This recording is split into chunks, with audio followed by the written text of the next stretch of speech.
Corey, what's up, my man? We're back with another video. We're actually going to do something a little bit different in this video. So Kevin Iole is a pretty well-known and esteemed MMA journalist. He recently went on a show with a guy named MMA Joey, who also represents kind of the MMA YouTube community among guys like Jesse on Fire, MMA Guru, Lucas Tracy.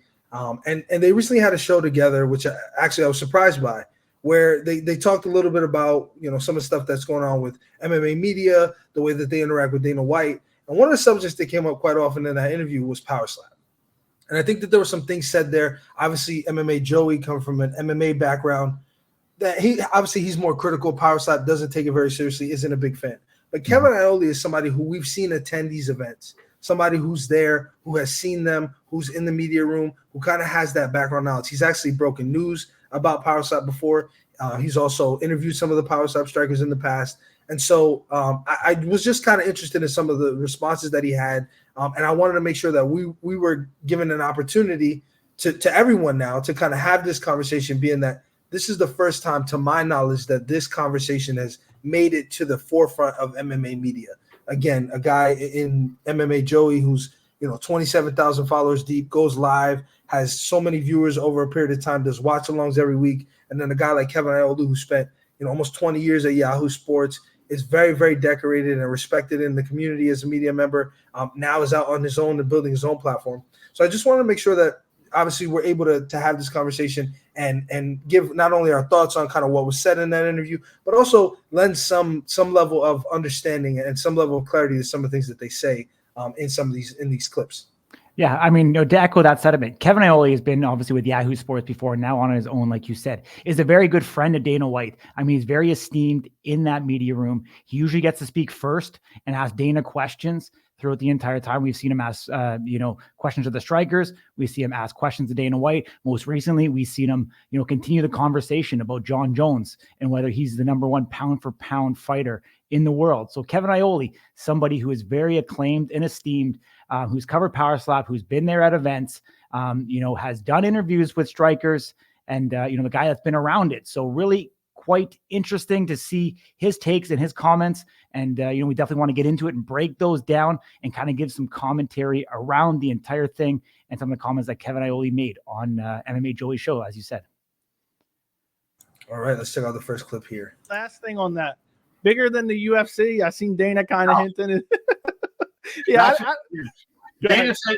I think Dana said many years ago that MMA would be bigger than soccer, and we're not any close to that. Yeah. So first clip, obviously, he kind of laughs off the idea that power slap will be bigger than UFC, a claim that Dana White made himself. And the fan base kind of went crazy on both the MMA side and the power slap side with their respective, whatever their thoughts, and they kind of weighed in on that. What I think is interesting is just, ultimately, how you quantify bigger is really the basis of the question here. Is it going to be bigger than the UFC? It depends on what you're talking about, right? When you talk about numbers, as far as viewership, it outperforms UFC by a mile. I mean, just because, again, and this will come up later in these conversations, but ultimately, it's you're handing people this bite-sized version of combat that they get to see a really compelling moment. It's almost like if every UFC fight had a knockout and you were able to post that up, it would do really well. In power slap, all of these clips, all of these smaller and shorter format videos, they have a lot of virality potential for a lot of different reasons. And it's not just the knockouts. It's the way that people absorb the strikes. It's the way that people behave after they've given a strike or they've received a strike. And so I think in this regard, I thought it was interesting that it felt like he kind of laughed it off a little bit. But I think that this is absolutely a viable way that power slap could be bigger than the UFC if you're talking about as far as the numbers go. I really just think it depends on what you're saying. If you're talking about, market cap and the valuation of it, maybe not. Who knows? But I just thought it was. I think more context needs to be added there. There's definitely some possibility that this organization and the sport can absolutely rival MMA and the UFC. Yeah, I think when you look at the metrics and the numbers and how you evaluate it, over time, I mean, if you bring it back to the music industry, it used to be, record sales. Now it's, digital downloads. And we are kind of getting into that realm of where we're transitioning from pay-per-view sales into, downloads and views.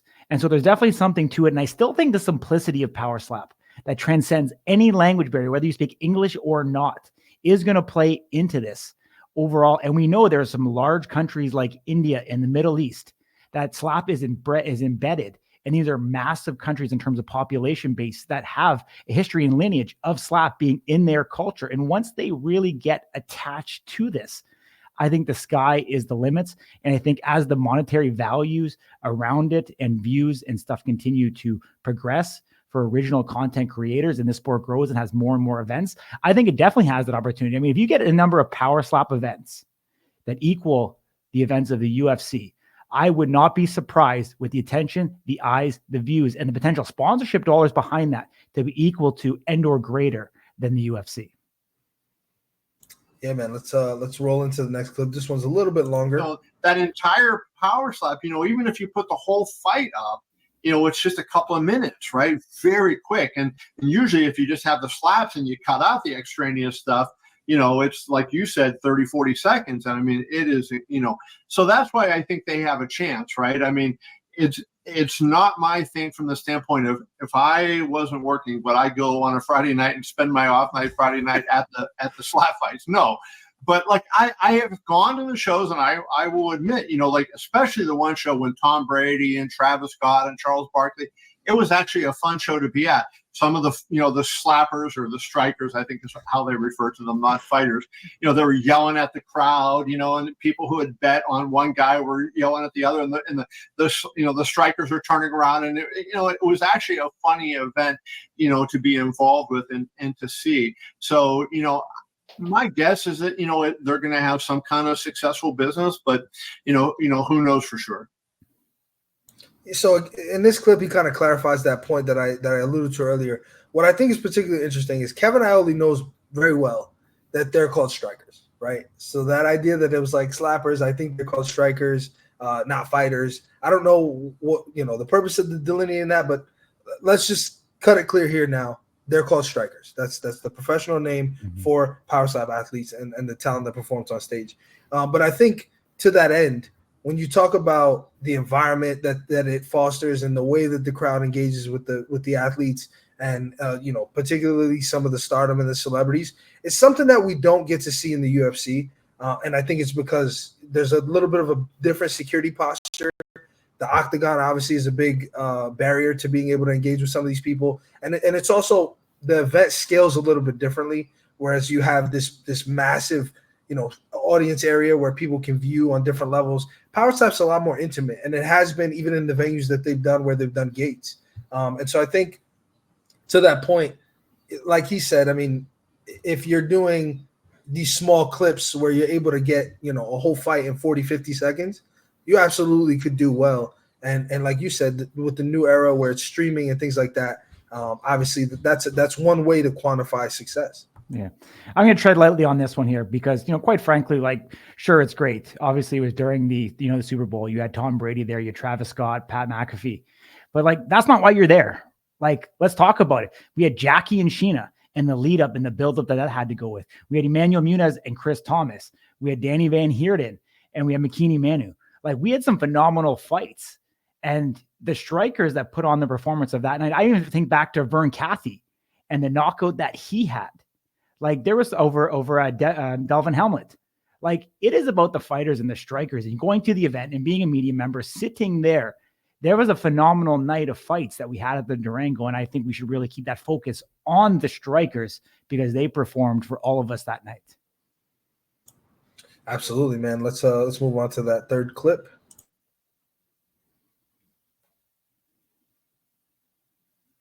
Dana talks about it a lot as it's getting all these great views, and you just talked about it's getting great views. And I always hear like it's mainly those short form, kind of slaps, those viral slaps. Do you think personally, as a business of Power Slap, do you think a lot of that short form content eventually leads to like a massive monetary success? I'm curious, what do you think about that? Well, they are, I mean, just by what I see with my eyes being at the events, right? I mean, they're getting A-list celebrities coming to these shows. They're packed, right? They're doing enormous traffic online, right? I mean, it's just really, really big. You know, they did one show at the Fontainebleau. The Fontainebleau's desperate to have them back again here in Las Vegas, right? They're bringing it to Abu Dhabi. I know Saudi Arabia wants to do the power slap. So, you know, I don't have an insight on how, you know, how well their advertising is selling, but just anecdotally, as you look at it, it looks to me like it's doing really well. Yeah, so a little bit of a I think maybe a bit of a tune change here. You know, he says anecdotally, so that's from personal experience. He's saying that he thinks that it's doing really well. But again, in you know, previously it seems like he was alluding to the idea that it's laughable that it could be so big that it rivals the UFC. Mm-hmm. Yeah, I hear what you're saying there. You know, I think from all perspective, you look at the sport continues to grow, the numbers are rising, the sponsorships continue to increase. So I think, you know, from an actual statistical fact point of this sport is continuing to grow, you know, in the 20 months that it's been around, and it just keeps on getting bigger and bigger. And as they expand internationally, as Kevin alluded to, going to Abu Dhabi, going to, you know, Saudi Arabia, this sport is on an upward trajectory of incredible growth. And it just keeps on growing every single time they put on an event. Yeah, man. Let's roll into clip number 4. As an example, you know, power slap is an interesting thing. I started covering power slap, writing about it, and I realized people aren't reading power slap stories, but they love the video. I have a video on my phone here that I took on my Instagram account, which had like 4,000 followers at the time, that got 1.7 million views. And so, you know, all these self-righteous people want to rip me. Oh, what are you covering? You're trying to kiss Dana's ass. No, I am trying to build a business and make money and survive by myself, right? And I'm trying to find every way that I can do that. And so, you know, that it's been a challenge. You know, I started covering BKFC, you know, right when I started, because, you know, their PR person was telling me how fast it was growing and how good things were. And I just didn't see the impact there, right? I just didn't see it, you know, happening. Whereas, you know, my power slap numbers were better, and my videos that I did, you know, not all of them got one, you know, I think one of them has 1.8 million, but, you know, I did a couple of videos that did fairly significant traffic, and I had created a TikTok account. And I have some videos on there that, you know, did really, really well. So that, you know, that was kind of my journey. You know, I'm just trying to see what happens, what worked. This is a tougher one. A couple of things I'll highlight first, and then I'll kind of let you take the remainder of it. But I personally think now that these events are public, they're open to the public, you can purchase tickets. I think the days of viral clips, I won't say are over. I do think that viral clips will happen from a small creator's standpoint at some stage, but I think it's Russian roulette who it happens to. I think it's completely random. Mm-hmm. There's just so many. I mean, we were there at Power Slap number 8. There's so many phones up. People are uploading this. This is making it everywhere. TikTok, Instagram, Facebook, Twitter, you name it. X. You name it. Any platform that exists that you can post short form content and videos, this is there. And so I think, you know, in a story like the one that Kevin's given, where it's like 1.8 million views, or the story about Amy Kaplan, who had, you know, 10 million views or whatever it was overnight. You know, I just don't think that those days generally are over. I don't think that any individual person can predict whether or not their clip's going to go viral because of how many places these clips will be. In addition to that, he mentioned early on, you know, I wrote stories about Power Slap, realized people weren't reading them. So my question would be like, so then what's the point of coming to the events? That's the only question I would have, is like, why take up, you know, a media spot, ask questions to the athletes when there's people who might actually want, you know, certain things to be asked or answered that could. And as we know, all of these guys are on a time limit because there's a certain time allotted for media. Kevin, like you said, gets to respect, generally gets to ask questions first. So I just don't necessarily understand, like, if you're there, you don't want to write stories because you say that they don't perform well. So then what's the point of attending the events in the first place? Yeah, well, I think Kevin gave it to us. I think he's speaking out of both sides of his mouth. He said that people are, you know, accusing him of appeasing Dana, but then he follows that up by saying, I'm there to make a business and pay for my own living. Here's really where I have an issue with it, because I believe that the strikers and the fighters of Power Slap deserve to have media members that are there in the building that care and want to be there for the sport and to be able to grow the sport. And if you're a writer of the sport, you should be writing it, not worried about posting videos to your own personal Instagram for your own personal benefit, which you just admitted to.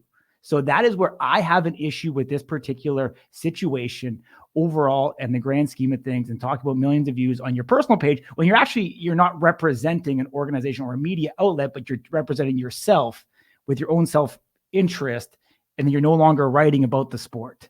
So for me, that's where the sticking point is on it. I wish, like I said, and I hope that for the strikers, that they have media members that are there for the betterment of the sport, to promote the sport in a positive way, and are there for the right reasons. Yeah, and I just want to highlight before we play this last clip, that our goal ultimately is, when these types of questions are asked, or when somebody's doing an interview and this subject is brought up, that this sport would have a representative or somebody at a round table who can sort of advocate and really give some facts down.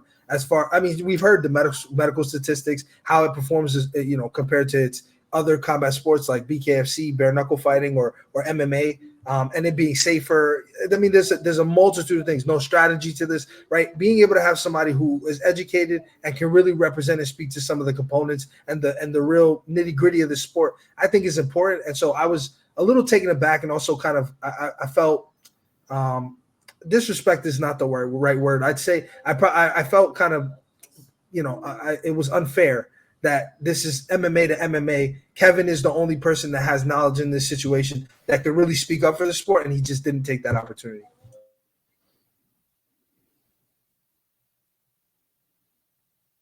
The same for both. Where does Power Slap fit into there?